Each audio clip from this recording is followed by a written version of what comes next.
Pensaba que poner a Dios primero era para gente débil, gente que no sabía lo que quería, que usaba la fe como muleta. Y durante años lo puse todo por delante de Él. Trabajo, dinero, reconocimiento, metas. Funcionó hasta cierto punto, pero siempre había un vacío, una angustia que el éxito no podía silenciar, hasta que llegó el punto de quiebre. Y entonces todo cambió. El día que decidí revertir el orden fue el comienzo de una nueva vida. No hablo de convertirme en un santo. Hablo de priorizar lo que te sostiene. De dejar de vivir como si todo dependiera de mí. Porque descubrí que puedes ser inteligente, productivo, influyente y aún así estar completamente perdido. Dios no quiere frenarte. Quiere despejar el camino antes de que corras. La mayor trampa del mundo moderno es hacerte creer que la espiritualidad es un obstáculo, que la fe es un obstáculo. Pero es todo lo contrario. Cuando puse a Dios primero, comencé a caminar con más claridad, más enfoque, más paz. Las decisiones se volvieron más fáciles, las pérdidas más llevaderas y las ganancias más significativas, porque ahora tienen dirección. No se trata de religión, se trata de raíces, y todo lo que no tiene raíces firmes se derrumbará. Puede que lleve tiempo, incluso impresione por un tiempo, pero al final se derrumbará. Estoy cansado de construir castillos sobre arena. Cuando puse a Dios como base, todo cambió, por dentro y por fuera. No fue magia, fue orden, y el orden es lo que sostiene todo lo que vale la pena. Me llevó mucho tiempo comprender que la reverencia no es religión, es postura. Es cuando miras hacia arriba antes de actuar desde abajo. Cuando comprendes que existe un orden superior y que o te alineas con él o vivirás tropezando en tu propia prisa. Mucha gente busca resultados pero ignora el principio más básico: reconocer que no tienes el control. En aquel entonces, cuando solo perseguía metas y dinero, todo era inestable. Gané mucho y perdí aún más. Fue solo cuando me detuve, literalmente, y dije: Dios, muéstrame el camino, que empecé a notar un patrón diferente. No era magia, era claridad. Era una sensación de dirección, de enfoque con propósito. Se acabó correr sin sentido. La reverencia me enseñó a priorizar, a empezar el día de rodillas antes de levantarme de la cama creyéndome invencible, porque no lo soy. Y cuanto antes lo entendía, más firmes se volvían mis pasos. No se trata de debilidad, sino de una fuerza inquebrantable, una fuerza que no nace de mí, sino que fluye a través de mí cuando pongo a Dios primero. Algunos piensan que poner a Dios primero es una pérdida de tiempo. Yo lo creía. Pensé que el mundo me atropellaría si no me ponía a trabajar en correos electrónicos, números y plazos de inmediato. Pero fue justo cuando aparté la vista del reloj y miré hacia arriba que el tiempo pareció multiplicarse. No era magia, era claridad. Era una sensación de dirección, de enfoque con propósito. Se acabó correr sin sentido. La reverencia me enseñó a priorizar, a empezar el día de rodillas antes de levantarme de la cama creyéndome invencible, porque no lo soy. Y cuanto antes lo entendía, más firmes se volvían mis pasos. No se trata de debilidad, sino de una fuerza inquebrantable, una fuerza que no nace de mí, sino que fluye a través de mí cuando pongo a Dios primero. Ese arco fue mi punto de inflexión. A partir de ese momento, todo empezó a cambiar, no primero por fuera, sino por dentro. Y cuando el interior cambia, el exterior no tiene más remedio que seguirlo. La mayoría de la gente busca un cambio sin un proceso. Quiere milagros sin preparación. Pero no hay transformación sostenible sin disciplina. Y cuando hablo de disciplina, no me refiero solo a madrugar u organizar tu agenda. Me refiero a la disciplina espiritual. La que no se ve en Instagram, sino que sustenta todo lo que sí lo hace. La que construye lo invisible para sustentar lo visible. Descubrí esto cuando me di cuenta de que mi mente estaba ágil, mi cuerpo entrenado, pero mi alma vacía. Era como construir un castillo de arena. La más mínima ráfaga emocional me derrumbaba. Fue entonces cuando empecé a buscar una rutina espiritual sólida. No un ritual mecánico, sino una práctica viva y conectada, donde lo dejara todo para escuchar, reflexionar y alinearme. La disciplina espiritual es abrir la Biblia antes de abrir el correo electrónico. Es hablar con Dios antes de hablar con un cliente. Es comprender que la verdadera productividad comienza en lo invisible. Porque si mi alma está inquieta, nada funcionará bien. Ni los números, ni mis relaciones, ni mi salud. Todo responde a la raíz, y la raíz necesita ser regada a diario. No tiene glamour. Es solitario, silencioso, y a veces parece inútil, pero ahí reside precisamente su poder. La constancia en un hábito espiritual transforma tu forma de pensar, sentir y actuar. No cambia los problemas, te cambia a ti. Y cuando tú cambias, también cambia tu forma de afrontarlos. Eso es lo que marca la diferencia a largo plazo. Y cuando me di cuenta de que esta disciplina moldeaba no solo mi carácter, sino también mis resultados, comprendí que nunca más podría descuidar este fundamento.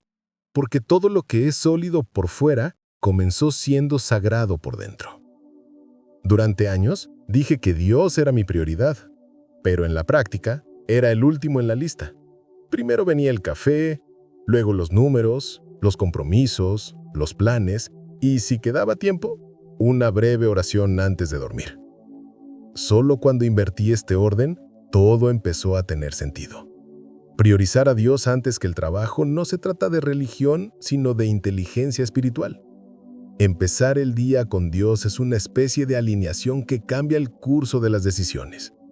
He salido de reuniones importantes, he respirado hondo en el coche y he dicho, «Bien, Dios, ¿qué ves tú que yo no?».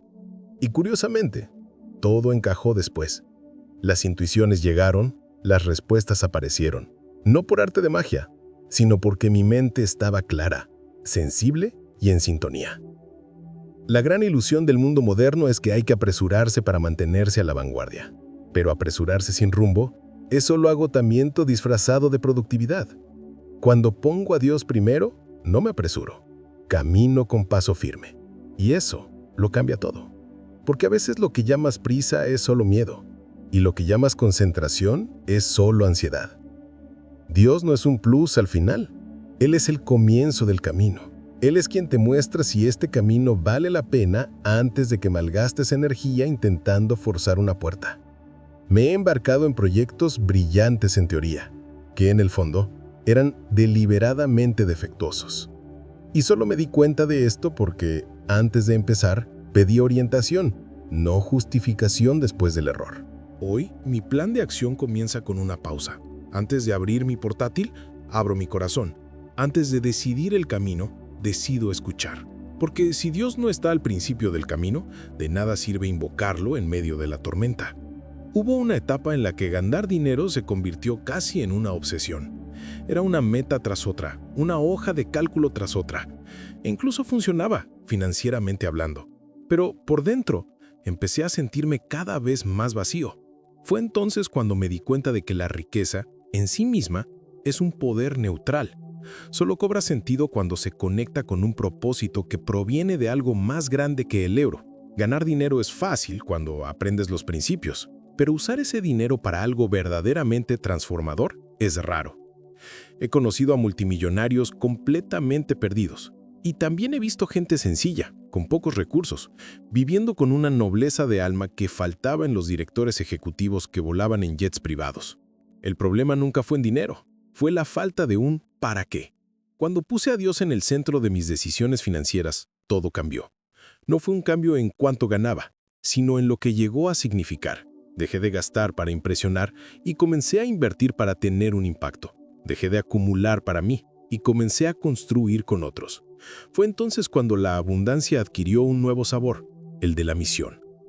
La riqueza con propósito no es publicidad filantrópica. Es cuando cada centavo que entra conlleva un sentido de responsabilidad. Es cuando sabes que lo que Dios te ha confiado necesita ser bien administrado, porque no es solo tuyo. Te fue dado para multiplicarlo, sanar, servir. Y esto requiere madurez espiritual, más que cualquier curso de administración financiera. No se trata solo de ganar, sino de honrar. Y honrar es diferente a gastar. Honrar es usar la riqueza como herramienta, no como identidad. Y cuando entiendes esto, te das cuenta de que cuanto más alineado estás con el cielo, más útil te vuelves en la tierra. Durante mucho tiempo la gente me decía, Jim, tuviste suerte. Y yo sonreía. pero en el fondo sabía que no era eso. Suerte es lo que dice la gente cuando no quiere ver el proceso, pero las bendiciones tienen ADN, tienen un propósito, tienen un origen claro. No llegan por casualidad, sino por obediencia. Y lo más importante, no aparecen de la nada, las atrae la actitud correcta. La suerte puede abrir una puerta, pero solo una bendición te mantiene ahí. La suerte te da un escenario, una bendición te sostiene tras bastidores. La diferencia está en la raíz. He tenido suerte que se desmoronó en semanas porque no era sólida. Pero cuando comencé a caminar con principios espirituales como eje central, las cosas que llegaron tuvieron peso, paz y, lo más importante, continuidad. Una bendición no necesita publicidad, se manifiesta en el silencio, en la constancia, en la cosecha invisible que nadie te vio plantar. Recuerdo haber cerrado un gran negocio que parecía improbable. No fue por mi currículum ni por mis contactos, sino por una serie de puertas que solo una mano divina podía abrir. Entonces comprendí, no es casualidad, es un favor. Y el favor no se compra, no se negocia, se accede a él. Y el acceso se logra mediante la reverencia, la fidelidad y la alineación. Quienes viven con prisas creen que todo es estrategia, pero cualquiera que haya vivido en el desierto lo sabe. Hay cosas que solo el cielo puede dar. La diferencia entre quienes tienen mucho y quienes tienen lo justo con paz es casi siempre esta. Las bendiciones no son culpables, no temen perderlas. Así que hoy, cuando alguien me dice que tuve suerte, vuelvo a sonreír. Pero por dentro estoy agradecida, porque sé que no fue suerte, fue dirección, fue una respuesta, fue misericordia, fue el tipo de éxito que no llega para corromperte, sino para conectarte con algo más grande. Hubo una época en la que pensaba que cuanto más ruido, más productividad. Encendía la radio, contestaba mensajes, asistía a reuniones, todo a la vez. El silencio me asustaba, parecía una pérdida de tiempo, improductivo. Pero fue precisamente en el silencio donde empecé a oír las respuestas que buscaba. No fuera, sino dentro de mí. Y más profundamente, por encima de mí. El mundo grita constantemente. Todos tienen algo que decir, algo que expresar, algo que ordenar. Y si no aprendes a silenciar el ruido exterior, nunca oirás la dirección de arriba. El silencio no es ausencia de acción, sino presencia de conciencia. Es donde Dios habla sin prisa. Y si no creas espacio para este tipo de escucha, seguirás dando vueltas, incluso con una agenda apretada. Aprendí a cultivar el hábito de parar. Literalmente parar, apagarlo todo. No es meditación esotérica, es devoción intencional. Es decir, bien, Dios, estoy aquí. No para pedir, ni para correr, sino para escuchar. Y, curiosamente, las mejores revelaciones que he tenido surgieron de estos momentos. No cuando intentaba resolver, sino cuando estaba dispuesto a recibir. El silencio es un campo de entrenamiento para la humildad. Porque en el fondo, todo este ruido es un intento de controlar, predecir, demostrar. Pero cuando callas, te rindes. Y solo quienes se rinden pueden ser guiados. Solo quienes se vacían pueden ser llenados. El silencio se convirtió en uno de mis mayores mentores. Y sinceramente, el más exigente. Porque nunca me dio excusas. Hoy no empiezo ningún proyecto sin antes experimentar el silencio. No tomo ninguna decisión sin escuchar primero lo que Él me muestra. Porque mientras el mundo me empuja con prisa, Dios me enseña a caminar en paz. Y esta paz no grita, sino que transforma todo a su alrededor. Durante un tiempo me rodeé de gente por conveniencia. Negocios, estatus, afinidad inmediata. Pero casi siempre terminaba en agotamiento. ¿Por qué? Porque no conectaba con base en principios. Intentaba llenar vacíos con compañía, y eso nunca funciona. Las relaciones sanas no nacen de la necesidad, sino de la claridad. Aprendí que cuando Dios es lo primero, no aceptamos cualquier presencia. El listón está puesto, los criterios son más altos. Y no es orgullo, es sabiduría. Cuando comprendes tu propósito, empiezas a filtrar mejor a quienes entran en tu círculo. No por apariencia ni por currículum, sino por valores alineados. Esto, sin duda, forja vínculos verdaderos. He estado rodeada de personas que me aplaudían sin conocerme, que decían, estamos juntos en esto, pero desaparecían a la primera señal de viento en contra. Pero cuando comencé a alinear mis relaciones con principios espirituales, verdad, respeto, transparencia, lealtad, todo empezó a cambiar. Perdí cantidad, gané calidad. Y lo más importante, gané paz. Las relaciones que se construyen en Dios tienen un ritmo diferente. No son apresuradas, superficiales ni manipulables. Se nutren con tiempo, verdad y a veces silencio.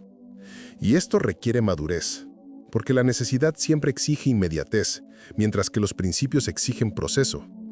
Y es en el proceso que las máscaras caen y se forjan verdaderos vínculos. Hoy miro a mi alrededor y veo menos rostros, pero mucha más presencia. Y cada una de estas conexiones conlleva algo que el dinero no puede comprar: solidez. Porque no nacen de lo que me falta, sino de lo que me sustenta. Y ese sustento no viene de mí. Hay quienes siembran y quieren cosechar al día siguiente. Cavan la tierra con ansiedad, esperando ver resultados antes de que las raíces echen raíces. Yo era así una vez, impaciente, miope, desconfiado. Hasta que entendí, el tiempo de la cosecha no me corresponde, sino la certeza de que sí. Cuando siembras con fe, obedeciendo principios y confiando en la guía de Dios, la cosecha es solo cuestión de tiempo.